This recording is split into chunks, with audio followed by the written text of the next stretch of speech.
حضرت صلی اللہ علیہ وآلہ وسلم پر وحی کا ابتدائی دور اچھے سچے پاکیزہ خوابوں سے شروع ہوا۔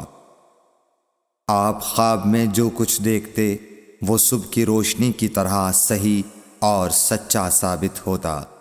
پھر من جانب قدرت آپ تنہائی پسند ہو گئے اور آپ نے غار حرا میں خلوت نشینی اختیار فرمائی اور کئی دن اور رات وہاں مسلسل عبادت اور یاد الہی و ذکر میں مشغول رہنے لگے۔ جب تک گھر آنے کو دل نہ چاہتا توشہ ہمراہ لیے ہوئے وہاں رہتے۔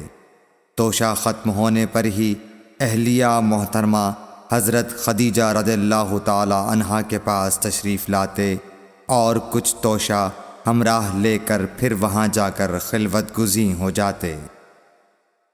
یہی طریقہ جاری رہا یہاں تک کہ آپ پر حق منکشف ہو گیا اور آپ غار حرا ہی میں قیام پذیر تھے کہ اچانک حضرت جبرائیل علیہ السلام آپ کے پاس حاضر ہوئے اور کہنے لگے کہ اے محمد پڑھو۔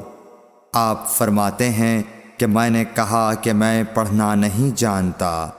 آپ صلی اللہ علیہ وسلم فرماتے ہیں کہ فرشتے نے مجھے پکڑ کر اتنے زور سے بھینچا کہ میری طاقت جواب دے گئی۔ پھر مجھے چھوڑ کر کہا پڑھو۔ میں نے پھر وہی جواب دیا کہ میں پڑھا ہوا نہیں ہوں۔ اس فرشتے نے مجھ کو نہایت ہی زور سے بھینچا کہ مجھ کو سخت تکلیف محسوس ہوئی۔ پھر اس نے کہا کہ پڑھ۔ میں نے کہا میں پڑھا ہوا نہیں ہوں۔ فرشتے نے تیسری بار مجھ کو پکڑا اور تیسری مرتبہ پھر مجھ کو بھینچا۔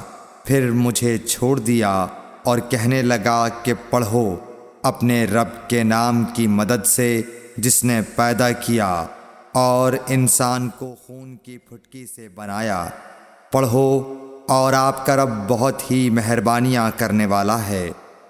بس یہی آیتیں آپ حضرت جبرائیل علیہ السلام سے سن کر اس حال میں غار حرا سے واپس ہوئے کہ آپ کا دل اس انوکھے واقعے سے کانپ رہا تھا۔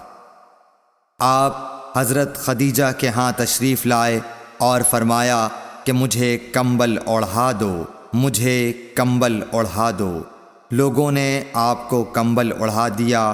جب آپ کا ڈر جاتا رہا تو آپ نے اپنی زوجہ محترمہ حضرت خدیجہ رضی اللہ تعالی عنہا کو تفصیل کے ساتھ یہ واقعہ سنایا اور فرمانے لگے